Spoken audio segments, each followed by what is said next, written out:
साथियों, इस क्लास में हम देखने वाले हैं फरवरी 2024 का राजस्थान का करंट अफेयर। कंटेंट इतना शानदार है, आप लोगों ने जो है मैसेज करके मुझे बता दिया है, कमेंट करके मुझे बता दिया है कि कंटेंट में से आपके जो है क्वेश्चंस बहुत सारे मिलने वाले हैं। करंट अफेयर की अब टेंशन आपको नहीं लेनी है, क्योंकि फरवरी 2024 का हमने करंट अफेयर कर रहे हैं। जनवरी का हमारा कंप्लीट हो चुका है, फरवरी का हमारा जो है चल रहा है, मार्च का हमने कंप्लीट कर लिया है, अप्रैल का हमने कंप्लीट कर लिया है। उसके बाद अब हम देखने वाले हैं आर्थिक समीक्षा। आर्थिक समीक्षा के बाद हम देखेंगे बजट, और बजट के बाद हम देखेंगे विभिन्न योजनाएं। विभिन्न योजनाएं, जो सरकार की जो योजना है वो सारी हम देखेंगे। और एग्जाम के पॉइंट ऑफ व्यू से ये जो क्लासें हैं आपकी बहुत ही ज्यादा इंपॉर्टेंट रहने वाली है। जो भी इन क्लासों को चूक जाएगा ना, वो एग्जाम में पेपर भी चूक जाएगा। इस बात को आप लिख के ले लेना। उनको ये सब पढ़ना ही पड़ेगा। अगर इनको पढ़े बिना आप सोच रहे हो कि सिलेक्शन हो जाए, तो वो पॉसिबल नहीं है। चलो दोस्तों, चलते हैं। आज हमारी तीसरी क्लास है फरवरी की करंट अफेयर की, जिसमें राजस्थान का करंट अफेयर है। और राजस्थान के करंट अफेयर की हमने पहली क्लास देखेंगे, क्योंकि हमने जो है दो पिछली क्लासों में अंतर्राष्ट्रीय करंट अफेयर और राष्ट्रीय करंट अफेयर देखा था। तो दोस्तों, चैनल पे जो भी नए हैं, चैनल को जरूर सब्सक्राइब कर लेना, वीडियो को लाइक कर देना, दोस्तों के साथ शेयर कर देना, और हो सके तो व्हाट्सएप पे स्टेटस पे भी लगा लेना, कोई अपने ग्रुप में भी शेयर कर देना। ठीक है दोस्तों, तो चलिए शुरू करते हैं। तो राजस्थान का करंट अफेयर है। इसमें जो राजस्थान में राज्यसभा चुनाव 2024 हुए फरवरी के अंदर, और राजस्थान से राज्यसभा में जो चुनाव हुए उसमें जो सांसद चुन के जाते हैं, दो आपको पता है कि 3 सीटों पर निर्विरोध निर्वाचन हुआ है। ठीक है, तो निर्विरोध निर्वाचन हुआ है। इसमें यह है श्री चुन्नीलाल गरासिया, जो भारतीय जनता पार्टी के हैं, श्री मदन राठौड़, जो भारतीय जनता पार्टी के हैं। और मदन राठौड़ को अभी हाल ही में बीजेपी का प्रदेश अध्यक्ष चुना गया है राजस्थान के अंदर। तीसरी श्रीमती सोनिया गांधी, भारतीय राष्ट्रीय कांग्रेस, ये कांग्रेस से हैं, और दो कौन से थे, बीजेपी से। सोनिया गांधी जी को आप जानते हैं, मदन राठौड़ का मैंने आपको बता दिया, और चुन्नीलाल गरासिया जो है आपके भारतीय जनता पार्टी से राज्यसभा के अंदर सांसद चुने गए हैं। तो आपको पता है कि राजस्थान में जो राज्यसभा में सीटों की संख्या है वो है 10, और लोकसभा के अंदर सीटों की संख्या है 25, और राज्यसभा के अंदर राजस्थान से सीटों की संख्या है 10। तो इन 10 सीटों पर कौन कौन से चुने गए हैं वो मैं आपको बता देता हूं कि कांग्रेस के कितने हैं और बीजेपी के कितने हैं। तो सबसे पहले हम देखते हैं, हम बात करते हैं पहले बीजेपी की। तो श्री चुन्नीलाल गरासिया भारतीय जनता पार्टी से चुने गए हैं 2024 से 2030 के लिए। आपको पता है कि इनका जो कार्यकाल स्थायी होता है, 6 साल के लिए इनका जो कार्यकाल होता है, प्रत्येक 2 साल के अंदर 1/3 सदस्य रिटायर्ड हो जाते हैं। उसके बाद में हम बात करूं तो मदन राठौड़ भारतीय जनता पार्टी, ठीक है, श्री राजेंद्र गहलोत साहब भारतीय जनता पार्टी, और श्री घनश्याम तिवारी भारतीय जनता पार्टी। तो केवल लोग जो बीजेपी के जो कैंडिडेट हैं, बीजेपी के जो सांसद हैं, 10 में से 4 बीजेपी के हैं, और इंडियन नेशनल कांग्रेस के जो सांसद हैं वो 6 हैं। इस तरह से जो टोटल सांसद हैं 10 हैं। बीजेपी के हमने देख लिए श्री चुन्नीलाल गरासिया कौन से हैं, बीजेपी के। मदन राठौड़ बीजेपी, राजेंद्र गहलोत बीजेपी, और घनश्याम तिवारी बीजेपी।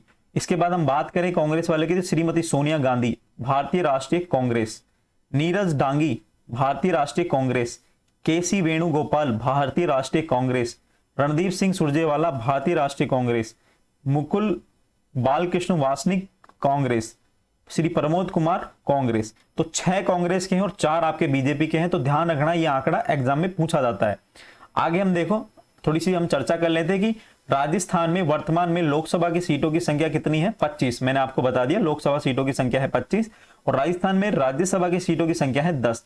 कुल इस तरह से राजस्थान से कुल 35 सांसद निर्वाचित होते हैं। राजस्थान में वर्तमान में राज्यसभा में भारतीय जनता पार्टी के 4 सांसद हैं, और भारतीय राष्ट्रीय कांग्रेस के 6 सांसद हैं, जो कि मैंने आपको बता दिया।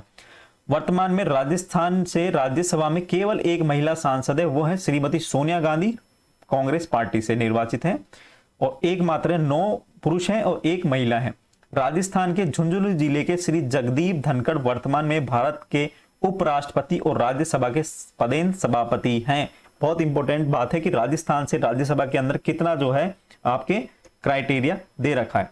तो राजस्थान का बोलबाला है राज्यसभा के अंदर, ऐसी बात नहीं है, क्योंकि जगदीप धनखड़ जो उपराष्ट्रपति हैं वो पदेन सभापति होते हैं राज्यसभा के अंदर। ठीक है, आगे देखो, मतदाता सूचियों के संदर्भ में महत्वपूर्ण तथ्य क्या है कि राजस्थान में जो लोकसभा आम चुनाव 2024 हुए थे, जिसमें मतदाताओं की संख्या 5.32 करोड़ से अधिक हो गई है। राज्य में 15.54 लाख से अधिक मतदाता पहली बार मतदान करेंगे, जिन्होंने किया मुख्य निर्वाचन अधिकारी कौन थे, सीओ कौन थे, श्री प्रवीण गुप्ता। तत्समय राजस्थान में थर्ड जेंडर के 616 मतदाता पंजीकृत हैं। तीसरा जेंडर, थर्ड जेंडर जिसे हम कहते हैं, इसमें 616 मतदाता पंजीकृत हैं। दिव्यांग और बुजुर्ग मतदाताओं की संख्या की हम बात करें तो 5.73 लाख तो दिव्यांग मतदाता है और बुजुर्ग मतदाता है 12.86 लाख। ठीक है। और मतदाता सूची के अंतिम प्रकाशन 8 फरवरी 2024 को मतदाता सूचियों में लैंगिक अनुपात 920 की तुलना में 923 हो गया है। मतलब 1000 पुरुषों पर 923 जो है महिलाएं मतदान सूची के अंदर उनका नाम है। ठीक है। 18 से 19 आयु वर्ग के मतदाताओं का प्रतिशत 9.94 है। ये इंपॉर्टेंट है, ये थोड़ा सा ध्यान रख लेना। युवा मतदाताओं की, ये युवा मतदाता बोले 18 से 19 वर्ष के आयु के जो मतदाता है उनका जो प्रतिशत है 2.94 है, ये ध्यान रख लेना। ठीक है। आगे हम देखें कि सबसे राजस्थान में जयपुर के झोंटवाड़ा विधानसभा क्षेत्र से 4,37,479 जो है मतदाता सर्वाधिक मतदाता है। किशनपोल, जयपुर की किशनपोल से सबसे कम मतदाता है 1,94,000। ठीक है। और सबसे अधिक महिला मतदाता भी जयपुर की झोंटवाड़ा विधानसभा से है। ठीक है। सबसे ज्यादा महिला मतदाता भी जयपुर की झोंटवाड़ा विधानसभा से है। और जबकि सबसे कम महिला मतदाता की हम बात करें बाड़ी बसेड़ी जो धौलपुर में है, वहां से सबसे कम मतदाता पंजीकृत हैं। ठीक है दोस्तों, तो इंपॉर्टेंट है क्योंकि अभी हाल ही में चुनाव हुए तो पूछा जा सकता है, तो हमें ध्यान में रखना है। आगे देखो, राजस्थान विधानसभा का डिजिटल चैनल व व्हाट्सएप चैनल बनेगा। व्हाट्सएप पे भी चैनल बनने लग गया है, आपने देखा होगा आजकल व्हाट्सएप लोग खोलते हैं तो वहां पे जो है काफी जो है चैनल्स आते हैं। तो डिजिटल चैनल और व्हाट्सएप चैनल बनेगा। राजस्थान विधानसभा की कार्य प्रणाली और पहुंच आम आदमी तक करने के लिए विधानसभा का एक डिजिटल चैनल प्रारंभ किया जाएगा।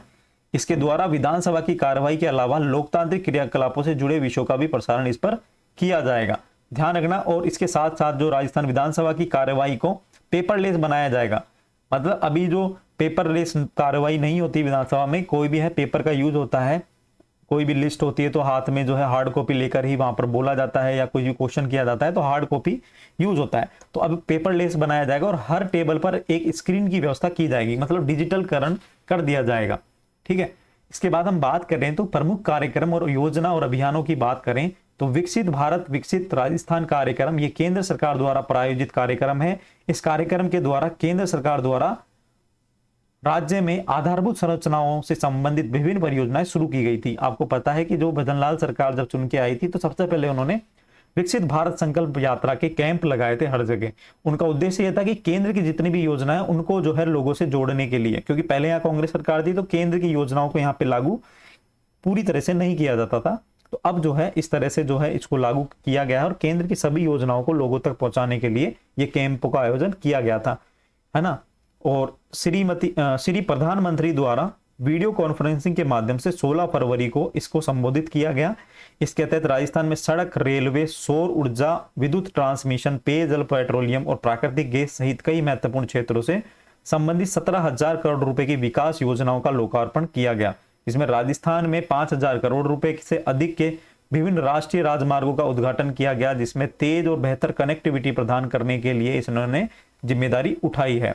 और पशु अंडरपास और पशु ओवरपास से लैस होगा कि मतलब रोड पर अब पशु नहीं आएंगे। अगर कोई पशुओं को आने जाने का रास्ता है तो ब्रिज के नीचे से उनको रास्ता दे दिया जाएगा या ब्रिज के ऊपर से, जैसा भी होगा वो दे दिया जाएगा। मतलब कहने का मतलब यह है कि दोनों तरफ रोड के जो है कॉरिडोर बनाए जाएंगे और वहां पर जो है पशु की एंट्री नहीं होगी, क्योंकि पशुओं से आपको पता है काफी जो है एक्सीडेंट हो जाते हैं। जयपुर के खातीपुरा रेलवे स्टेशन को एक सैटेलाइट स्टेशन के रूप में विकसित किया जाएगा। सैटेलाइट स्टेशन के रूप में जयपुर का खातीपुरा रेलवे स्टेशन को विकसित किया जाएगा, जहां पर यह टर्मिनल सुविधा से लैस होगा, जहां पर ट्रेन शुरू और समाप्त हो सकती है। अब आपको मैं बता दूं कि जयपुर का जो रेलवे जंक्शन है वो जयपुर जंक्शन को उस पर भार कम करने के लिए अब खातीपुरा रेलवे स्टेशन को डेवलप किया जा रहा है। ठीक है। वहां पर जो है खातीपुरा रेलवे स्टेशन को डेवलप किया जा रहा है और आधुनिक अत्याधुनिक सुविधाओं से ये युक्त रेलवे स्टेशन होगा। Khatipura railway station Vande Bharat, LHB आदि सभी प्रकार की रेकों का रखरखाव और हनुमानगढ़ की ट्रेनों के रखरखाव के लिए कोच केयर कॉम्प्लेक्स का निर्माण होगा। ठीक है। तो इतनी सी नॉर्मल सी बात है, ये आप ध्यान रख लेना। आगे देखो, राजस्थान में नवीनीकरण ऊर्जा के उत्पादन को बढ़ावा देने हेतु लगभग 5300 करोड़ रुपए की सौर परियोजनाओं की आधारशिला राष्ट्र ने रखी है, जिसमें NLCIL बरसिंगसर सौर परियोजना जिसमें 300 मेगावाट, बरसिंगसर है बीकानेर के अंदर, ठीक है, इसके अंदर 300 मेगावाट की सौर क्षमता है। NHPC लिमिटेड और ऊर्जा NHPC लिमिटेड सौर ऊर्जा परियोजना ये भी बीकानेर में है। NTPC green energy limited solar PV परियोजना ये नोखा बीकानेर में है। तो तीनों जो परियोजना है वो आपके बीकानेर में है और ये तीनों की क्षमता है 300 मेगावाट, 300 मेगावाट और 300 मेगावाट राष्ट्र को समर्पित कर दी गई है। ध्यान रखना कि तो तीन है, तीनों की जो है स्थिति कहां पर है, बीकानेर के अंदर। आगे देखो, इतना ये इंपॉर्टेंट है नहीं। यहां देखो मुख्यमंत्री जल स्वावलंबन अभियान। आपको पता है वसुंधरा सरकार जब पिछले आई थी तो मुख्यमंत्री जल स्वावलंबन योजना शुरू की थी, उसके बाद गहलोत सरकार ने उसका जो है चेंज कर दिया था नाम और उस परियोजना को बंद करके नई योजना लाए थे। लेकिन अभी वर्तमान सरकार वापस से बीजेपी सरकार आ चुकी है तो राजस्थान सरकार द्वारा 11,200 करोड़ रुपए के प्रावधान किया गया है इसके लिए और इसका नाम रखा गया है मुख्यमंत्री जल स्वावलंबन अभियान 2.0।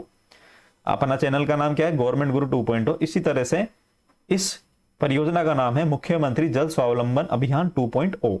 इसके अंतर्गत 4 वर्षों में 20,000 गांवों में 5 लाख जल संग्रहण ढांचे बनाए जाएंगे। कुल मिला के बात यह है कि इस योजना का जो मुख्य उद्देश्य है वो यह है कि जो वर्षा जल का संरक्षण है ना, वर्षा जल का संरक्षण करने के लिए यहाँ पर जो है जलाशयों का निर्माण किया जाता है, जो बावड़ियां हैं उनका पुनरुद्धार किया जाता है और जल संग्रहण, संरक्षण और संग्रहण को बढ़ावा देने के लिए इसको लाया गया है। यह अभियान तत्कालीन मुख्यमंत्री वसुंधरा राजे के कार्यकाल में 27 जनवरी 2016 को झालावाड़ जिले के गर्दनखेड़ी गांव से प्रारंभ की गई थी। इसका मुख्य उद्देश्य ग्रामीण क्षेत्रों में पानी की न्यूनतम आवश्यकताओं की पूर्ति, जल उपलब्धता और अकाल के दौरान पानी के अभाव से उत्पन्न समस्याओं का निराकरण करने से इसका उद्देश्य था। इसके तहत वर्ष 2016 में जल क्रांति वर्ष के रूप में भी निर्धारित किया गया था और इसके अंतर्गत 2016 में 3,000 प्राथमिकता वाले और हर साल 3 साल तक हर साल 6,000 गांवों को लाभान्वित करने के लिए 2020 तक राज्य के लगभग 21,000 गांवों को आत्मनिर्भर बनाया गया था जल के माध्यम से। तो आपको पता है राजस्थान में पानी की कमी होती है और पानी की कमी इसलिए होती है क्योंकि यहाँ पे जल का संरक्षण है ना, जल का संरक्षण या संग्रहण पूर्वपर तरीके से नहीं हो रहा। तो इसलिए क्या किया था, इसमें मुख्य रूप से जब मैं बगरू में पोस्टेड था नगर पालिका के अंदर तो वहां पर क्या होता था कि ये योजना लाई गई थी, इसमें जो नोडल अधिकारी थे जिला कलेक्टर थे। तो जब ये योजना लाई गई थी तो वहां पर जो भी सरकारी संस्था है जैसे स्कूल हो गया या कोई सरकारी ऑफिस हो गया, तो बारिश का पानी इकट्ठा करने के लिए वहां पर जो है हौद बनाए गए थे बड़े बड़े और उनका जो है छतों, रूफ या बारिश के जल को संग्रहण करने के लिए हौदों के माध्यम से, ठीक है, जिसे हम बोलते हैं आजकल संग्रहण करने के लिए जो पुरानी तकनीकें थी कि पाइपों से उनको जोड़ा गया और पानी जो पूरा इकट्ठा उन हौदों के अंदर हो जाता था। तो इस तरह से ये जो है प्रारंभ किया गया था। मोबाइल वेटरनिटी यूनिट्स का लोकार्पण किया है। मोबाइल वेटरनिटी यूनिट्स का मतलब क्या है, पशुओं के लिए चिकित्सा वाहन, ठीक है, इंसानों के लिए तो होता ही है, जब एक्सीडेंट हो जाता है तो एम्बुलेंस आ जाती है और आप लोगों को ले जाती है अस्पताल और प्राथमिक उपचार दे देती है ना। इस तरह से अब पशुओं को भी अगर दिक्कत होती है, पशु भी अगर घायल हो जाते हैं तो उनके लिए भी मोबाइल वेटरनिटी यूनिट्स का जो है लोकार्पण किया गया है। मुख्यमंत्री भजनलाल शर्मा ने 24 फरवरी 2024 को इसको लॉन्च किया है। इसमें राजस्थान में कुल 536 मोबाइल वेटरनिटी इकाइयां संचालित की जाएगी। इसके माध्यम से पशुपालकों की मांग के आधार पर उनके पशुओं को घर पर ही चिकित्सा सुविधाओं का उपलब्ध लाभ मिल सकेगा। अब नॉर्मल इंसान को तो क्या गाड़ी में बैठा के भी हॉस्पिटल ले जाया जा सकता है, लेकिन पशु को कैसे लेके जाएं, तो इसलिए जो है अब पशु के लिए ही खुद मोबाइल वेटरनिटी जो वैन है वो आपके घर पर आ जाएगी। इसके लिए एक हेल्पलाइन नंबर जारी किया गया है 1962। आप इस पर डायल करोगे तो ये एक मोबाइल गाड़ी आपके एम्बुलेंस आ जाएगी और प्रत्येक 1 लाख पशुओं पर एक मोबाइल वेटरनिटी यूनिट कार्य करेगी। हो सकता है आगे चल के जो है इसको बढ़ा दिया जाए। प्रत्येक ब्लॉक में एक मोबाइल वेटरनिटी यूनिट के लिए एक पशु चिकित्सक होगा, एक तकनीकी पशु चिकित्सा कर्मी होगा और एक ड्राइवर कम पशु परिचारक होगा। अब आपको पता चल गया पशु परिचारक जो है, पशु परिचारक की जो भर्ती आई हुई है, तो पशु परिचारक का काम क्या है, तो मल्टी टैलेंटेड होता है वो पशु परिचारक जो है, डॉक्टर और जो अन्य स्टाफ होता है उनकी सहायता के लिए होता है और सफाई का काम भी देखो करना पड़ता है, पशु परिचारक को इंजेक्शन भी लगाने का काम करना पड़ता है, पशुओं का ध्यान भी रखना पड़ता है, उनके खाने पीने का ध्यान रखना पड़ता है, और ड्राइवर का भी काम करना पड़ता है। तो पशु परिचारक एक तरह से जो है हेल्पर हो गया किसका, पशु चिकित्सक का। तो केंद्र परिवर्तित योजना पशु चिकित्सालय और औषधालयों की स्थापना सुदृढ़ीकरण के लिए मोबाइल पशु चिकित्सा सेवा शुरू की गई है, ध्यान रखना। आगे देखो, शुद्ध आहार मिलावट प्रभार अभियान जो है 15 फरवरी 2024 से शुद्ध आहार मिलावट प्रभार अभियान की शुरुआत की गई है। इसका उद्देश्य क्या है, आमजन को मिलावट रहित शुद्ध खाद्य पदार्थ उपलब्ध कराना और मिलावटखोरों पर सख्त कार्रवाई करने के लिए। अभी आपने अखबारों में भी देखा होगा कि ये जब अभियान चला था तो बहुत जोरों से अभियान चला था। इस अभियान के अंतर्गत जो भी रेस्टोरेंट थे, होटल्स थे, या हम बात करें जो दुकानें थी, ठीक है, वहां पर यह अभियान चलाया गया। और जयपुर के अंदर विशेष रूप से डी मार्ट के अंदर, है ना, रिलायंस फ्रेश के अंदर जो है वस्तुओं की जांच की गई और पाया गया कि वहां पर भी जो है डी मार्ट के अंदर या रिलायंस फ्रेश के अंदर जो है चीजें गुणवत्तापूर्ण नहीं मिल रही है, मिलावट वाली चीजें मिल रही हैं। ठीक है, सोडानी स्वीट्स, आपको पता होगा कि कितना जो है मतलब नाम है जयपुर के अंदर सोडानी स्वीट्स का। तो वहां पर भी जो है बहुत जो है चीजें देखी गई कि यहाँ पर भी जो है मिलावट और जो है स्वास्थ्य के लिए हानिकारक चीजों का उपयोग किया जा रहा है। तो ये अभियान चलाया गया था 15 फरवरी 2024 को, जिसका उद्देश्य था शुद्ध आहार मिलावट पर वार।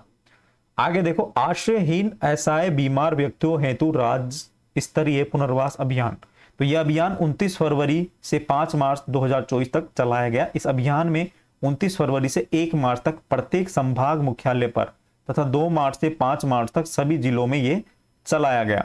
इस अभियान का जो सामाजिक न्याय और अधिकारिता विभाग तथा अपना घर संस्था की एनजीओ है, तो इन दोनों के संयुक्त प्रावधान से ये चल रही थी और पुलिस प्रशासन इसमें सहयोग कर रहा था। तो सामाजिक न्याय अधिकारिता विभाग और एनजीओ का नाम है अपना घर संस्था, और इनके सहयोग से ये अभियान चलाया गया था। इनका जो उद्देश्य था वो था आश्रयहीन असहाय बीमार एवं लावारिस रूप से सार्वजनिक स्थलों पर जीवन व्यतीत करने वाले व्यक्तियों का पुनर्वास करना। मतलब आपने देखा होगा कि फुटपाथ पे जो लोग सोते हैं तो उनके लिए जो है ये अभियान चलाया गया था, और जिनका कोई घर नहीं है, बेघर हैं, आगे पीछे कोई नहीं है, बीमार हैं, लावारिस रूप से जो है सार्वजनिक स्थलों पर जो जीवन यापन करते हैं, तो उनके लिए ये उनको घर या पुनर्वास प्रदान करने के लिए अभियान चलाया गया था। इसके तहत सार्वजनिक स्थलों पर पाए जाने वाले ऐसे व्यक्तियों को संभाग स्तर पर संचालित आश्रमों में प्रवेश दिलाया गया। ठीक है, और यहाँ वहां पर जो है निःशुल्क आश्रय दिला गया, चिकित्सा, भोजन, वस्त्र, जीवन यापन की जो भी संबंधित संसाधन मौजूद होते हैं उनका जो है उनको उपयोग करवाया गया। आगे देखो, ऑपरेशन इस्माइल चलाया गया, जो कि एक राज्यव्यापी अभियान है जिसमें जो ट्रांसजेंडरों को कानूनी अधिकारों के प्रति जागरूक करने और पुलिस के नोडल अधिकारियों को उनके साथ संवेदनशील व्यवहार करने के लिए शुरू किया गया। तो ऑपरेशन इस्माइल क्या है कि जो ट्रांसजेंडर होते हैं उनको कानूनी अधिकारों को दिलाने और उनके कानूनी अधिकारों के प्रति उनको जागरूक करने के लिए यह ऑपरेशन इस्माइल चलाया गया।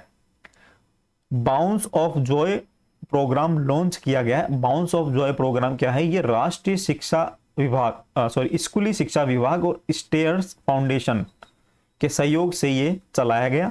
ये राज्य में स्कूलों में खेलकूद को बढ़ावा देने और खेल प्रतिभाओं को तराशने हेतु ये शुरू किया गया। बाउंस ऑफ जॉय मतलब स्कूलों में जो अच्छा खेलता है बच्चा, उसको प्रतिभाओं को तलाशने के लिए ये प्रोग्राम चलाया गया। तो स्कूली शिक्षा विभाग और स्टेयर्स फाउंडेशन, ध्यान रखना। ठीक है, इसके माध्यम से हमारी स्कूल के शारीरिक शिक्षकों को विशेष प्रशिक्षण दिया गया। जो पीटीआई टीचर्स होते हैं उनको प्रशिक्षण दिया गया ताकि वे विद्यालयों में युवा खेल प्रतिभाओं को तराश कर मैदान के अंदर और बाहर चैंपियनों की एक पीढ़ी का निर्माण कर सकें।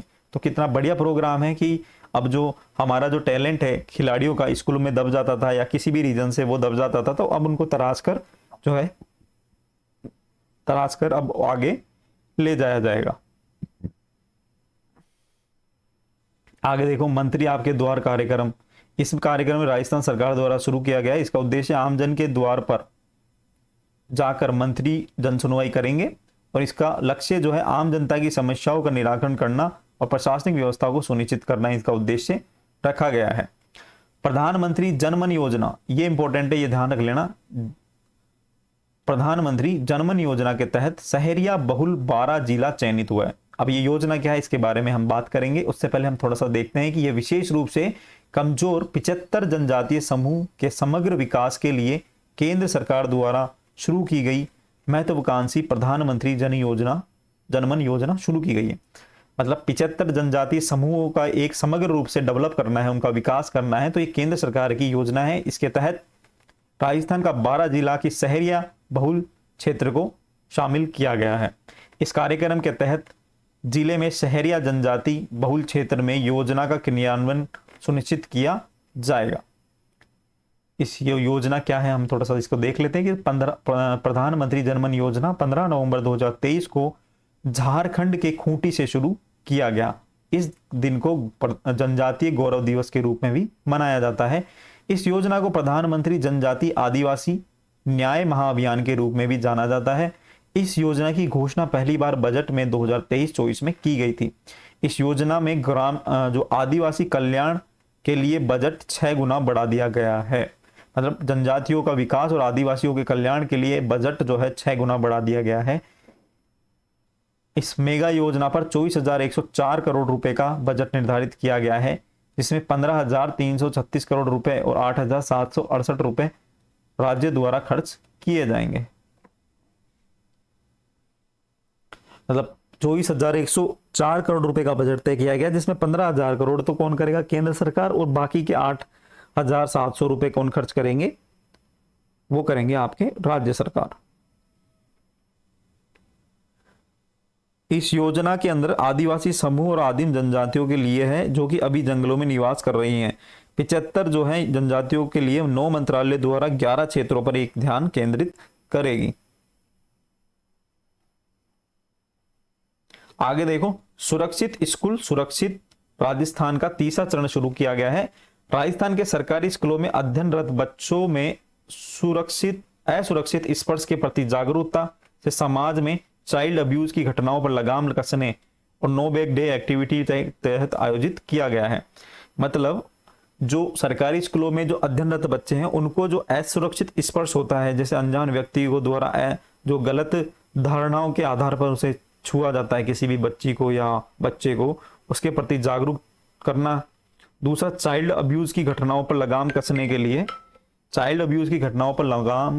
लिए जो है जागरूकता करी गई है। और ये सब हुआ है नो बैग डे एक्टिविटी होती है। मतलब स्कूल के अंदर एक दिन बिना बैग के जाया जाता है, चाहे शनिवार वाला दिन हो चाहे कोई सा भी डे हो।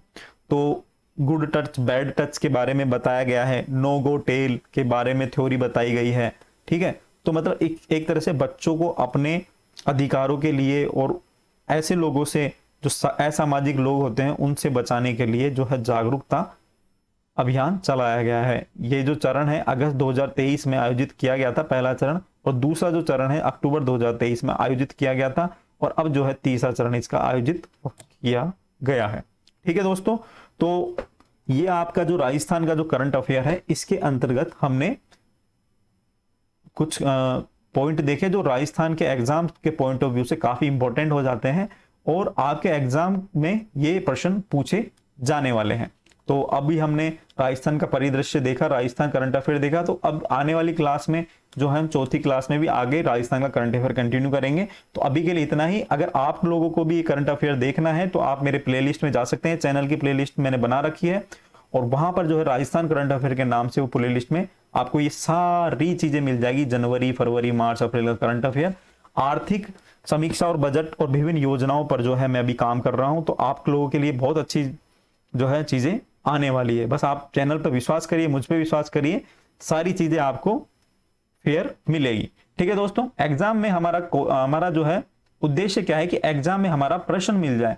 प्रश्न अगर हमारे मिल जाएंगे तो हमारा एग्जाम क्रैक हो जाएगा। एग्जाम क्रैक हो जाएगा, हमारा सिलेक्शन हो जाएगा। ठीक है दोस्तों, तो अभी के लिए इतना ही। मिलेंगे नेक्स्ट वीडियो में। बस चैनल को सब्सक्राइब करके वीडियो को लाइक कर दें। धन्यवाद।